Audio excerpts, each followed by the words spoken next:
Di Baghdad yang gemerlap di bawah kepemimpinan Khalifah Harun al-Rashid, nama Abu Nawas bergema ke seluruh penjuru negeri.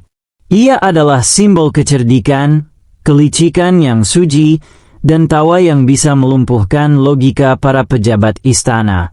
Namun, di balik kecerdasannya, tumbuh benih kecil yang nyaris tak terlihat, rasa bangga pada akal sendiri. Ia mulai percaya bahwa tak ada manusia, apalagi wanita tua di pasar, yang bisa menipunya. Sampai suatu hari, ketika matahari Baghdad membakar batu jalanan dan pasar penuh dengan seruan para pedagang, Abu Nawas melihat seorang nenek tua berjubah lusuh duduk di bawah pohon kurma dengan papan bertuliskan, "Doa dijual, dijamin mustajab." Abu Nawas menertawakannya. Ia tidak tahu bahwa tawa itulah awal dari karma paling lucu dalam hidupnya. Hari ketika si paling cerdik di Baghdad akhirnya ditipu oleh seorang nenek tua. Pagi itu, langit Baghdad berwarna keemasan. Sinar mentari menembus menara masjid, menyinari pasar besar yang berdesak dengan pedagang dari segala penjuru negeri. Ada yang menjual kurma dari Basrah, kain sutra dari Yaman, parfum dari Damaskus, dan kuda dari Persia. Aroma rempah, suara tawa, dan panggilan pedagang bercampur menjadi satu, seperti simfoni kehidupan di kota yang tak pernah tidur. Di tengah keramaian itu, Abu Nawas berjalan santai sambil memainkan uang perak di tangannya. Ia baru saja menang taruhan dengan seorang saudagar kaya yang menuduhnya malas bekerja. "Aku bisa mendapat 100 dirham tanpa menjual apapun," kata Abu Nawas waktu itu. Dan benar saja, ia hanya menulis puisi pujian untuk keledai si saudagar. Puisi yang begitu lucu hingga semua orang di pasar rela membayar untuk mendengarnya. Kini ia berjalan dengan dada tegak dan hati ringan. Ia memandang ke sekeliling dengan pandangan khasnya, campuran antara rasa ingin tahu, licik, dan sedikit sombong. "Baghdad ini penuh orang bodoh," gumamnya pelan, "dan aku mungkin satu-satunya orang yang masih berpikir dengan benar." Di saat itulah ia melihat sesuatu yang membuat langkahnya terhenti. Di ujung pasar, di bawah pohon kurma tua yang daunnya sudah setengah kering, duduklah seorang nenek tua berjubah abu-abu, bersandar pada tongkat kayu panjang. Di depannya, selembar papan kayu bertuliskan dengan tinta sederhana, "Doa dijual, dijamin mustajab. 1 dirham 1 doa." Abu Nawas terbelalak, lalu tertawa keras sampai beberapa anak kecil di dekatnya ikut menatap heran. "Doa dijual? Wahai langit Baghdad. Setelah garam dan kain, sekarang doa pun dijual di pasar." Orang-orang sekitar hanya tersenyum. Mereka sudah terbiasa dengan tingkah Abu Nawas. Namun, beberapa pedagang yang lewat benar-benar berhenti dan memberi nenek itu uang, lalu menunduk khusyuk menerima doa darinya. Pemandangan itu membuat Abu Nawas semakin geli. Sungguh dunia ini aneh. Orang rela membayar untuk sesuatu yang gratis, katanya sambil mendekat. Nenek tua itu mengangkat wajahnya perlahan. Matanya keriput, tapi memancarkan cahaya yang tenang dan tajam, seperti cahaya lilin di tengah malam. Ia menatap Abu Nawas dengan senyum lembut yang tak mudah dibaca. Apakah itu senyum ramah, atau senyum tahu lebih banyak? "Wahai anak muda," kata sang nenek lembut, "mengapa tertawa pada doa? Bukankah doa adalah kekuatan yang membuat orang kuat bahkan ketika mereka tak punya apa-apa?" Abu Nawas tersenyum miring. "Tentu saja aku menghormati doa, nenek. Tapi menjual doa, itu seperti menjual udara atau bayangan. Mana ada logikanya?" Nenek itu membetulkan posisi duduknya. "Kalau begitu, bolehkah aku bertanya, Nak? Bukankah kau sering menjual kata-kata pujian kepada orang kaya?" Abu Nawas mengerjap. "Tentu, itu seni, bukan jualan kosong." "Ah, tapi aku juga menjual kata-kata," jawab si nenek pelan. Hanya saja kataku lebih tinggi nilainya, karena ia naik ke langit. Beberapa orang di sekitar mereka terkekeh pelan. Abu Nawas, yang biasanya bisa menundukkan siapapun dengan logika cepat, tiba-tiba terdiam sesaat. Ia tidak menyangka nenek itu bisa menjawab sedalam itu. Tapi tentu, ia tak mau kalah. Baiklah, katanya sambil menatap papan kayu itu. Kalau begitu, aku ingin membeli satu doa. Tapi bukan doa biasa. Nenek itu tersenyum kecil. Doa apa yang kau inginkan, wahai anak muda yang penuh tawa? Aku ingin doa agar aku tidak bisa ditipu oleh siapapun di dunia ini. Aku ingin doa agar kecerdasanku tak terkalahkan. Kerumunan di sekitar mereka mulai ramai. Beberapa pedagang berbisik, "Wah, Abu Nawas benar-benar menantang si nenek." Nenek itu menatapnya lama, lalu berkata dengan tenang, "Bisa, tapi doa itu mahal." "Berapa?" 10 dirham. Abu Nawas langsung tertawa terbahak-bahak. 10 dirham hanya untuk doa? Dengan uang segitu aku bisa makan di istana sehari penuh. Nenek itu mengangguk lembut. "Kalau begitu jangan beli. Tapi ingat, tak semua yang tampak murah bisa menyelamatkanmu, dan tak semua yang mahal akan merugikanmu." Ucapan itu membuat Abu Nawas terdiam sejenak. Ada sesuatu pada nada suaranya, bukan ancaman, tapi semacam keyakinan yang tenang. Akhirnya, karena penasaran dan ingin mempermainkan si nenek, Abu Nawas mengambil 10 dirham dan meletakkannya di atas mangkuk tembaga. "Baiklah, nenek, doakan aku. Tapi pastikan doamu benar-benar bekerja.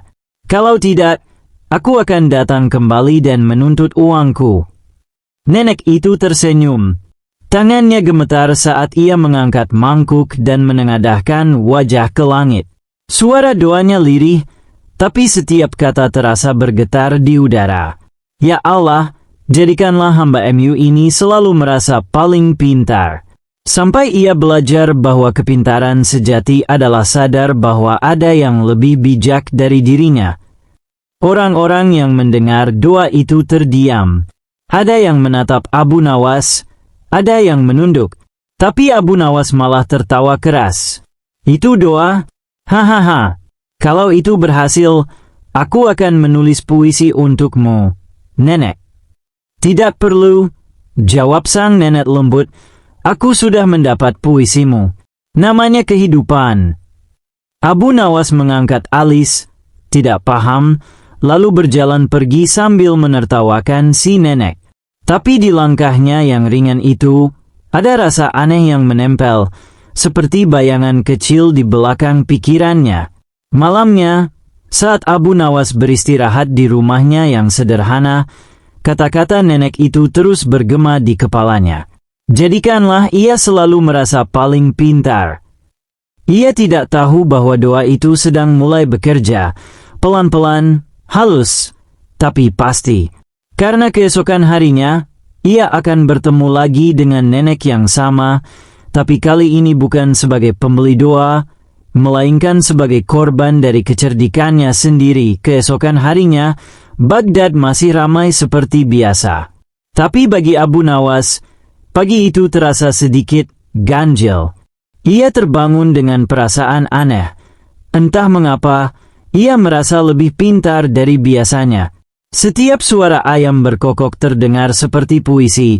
Setiap asap dapur seperti tanda tanya besar yang menunggu dijawabnya. Ia tersenyum pada cermin dan berkata, "Abu Nawas, engkau memang anugerah Tuhan yang tak terulang." Bahkan cermin pun tampak kagum melihatmu. Ia keluar dari rumah dengan langkah besar dan penuh percaya diri. Hari itu, ia berencana pergi ke istana untuk menghibur Khalifah Harun al-Rashid, tapi di tengah jalan, ia melihat sesuatu yang menghentikan langkahnya. Di tempat yang sama seperti kemarin, nenek tua itu masih duduk di bawah pohon kurma dengan papan bertuliskan, "Doa dijual, dijamin mustajab." Namun kali ini, di depannya ada kerumunan lebih besar.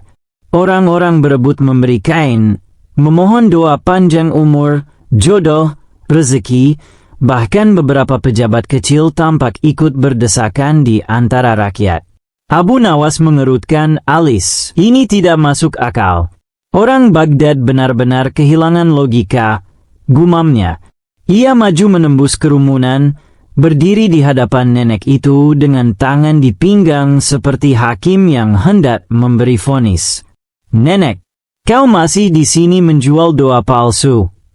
Nenek itu menatapnya pelan, tanpa kaget sedikit pun. "Mengapa tidak, anak muda? Doaku bekerja. Lihatlah, orang-orang datang karena yakin." Abu Nawas tertawa. "Bekerja? Mana buktinya?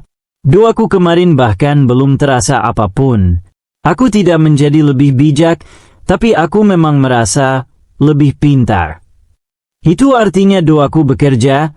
jawab nenek dengan tenang. Kerumunan tertawa kecil.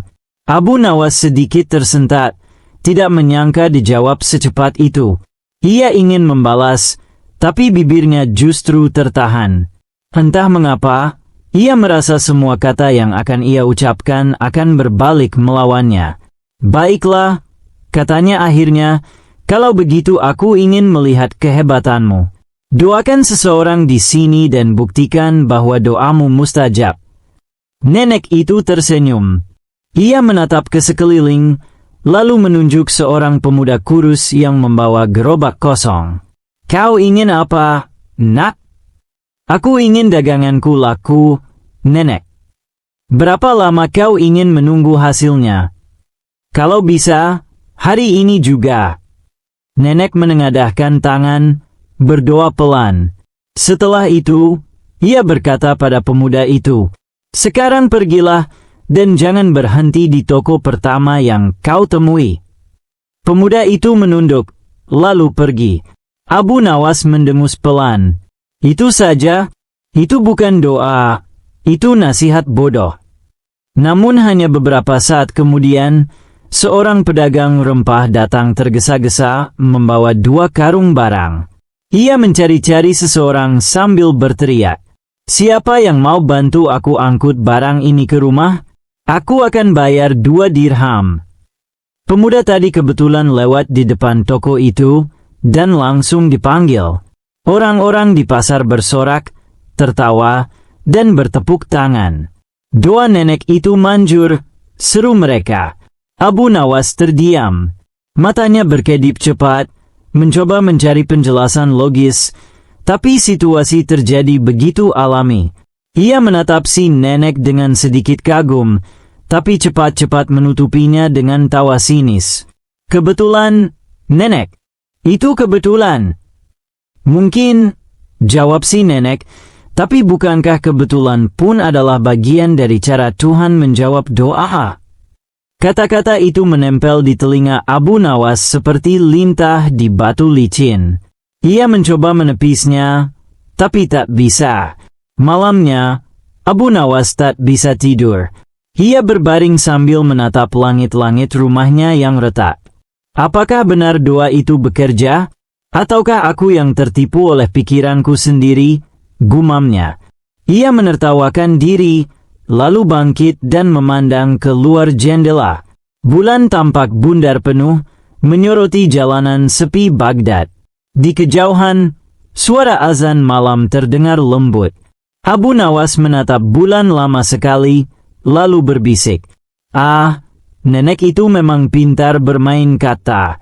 Tapi lihat saja, aku akan membuktikan bahwa akalku masih yang tertajam di kota ini." Keesokan paginya, ia sudah berdiri di pasar dengan rencana baru di kepalanya. Ia ingin menguji si nenek dengan caranya sendiri. Kalau kemarin nenek itu menjual doa, kali ini ia akan membalikkan permainan.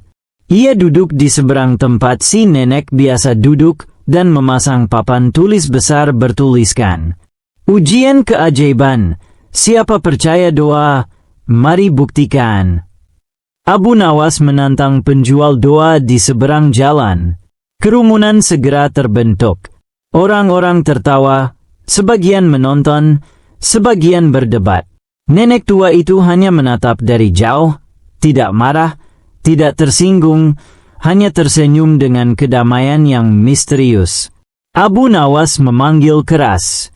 "Hai nenek penjual doa, kalau doamu benar-benar mustajab, doakan aku agar aku bisa menipumu hari ini."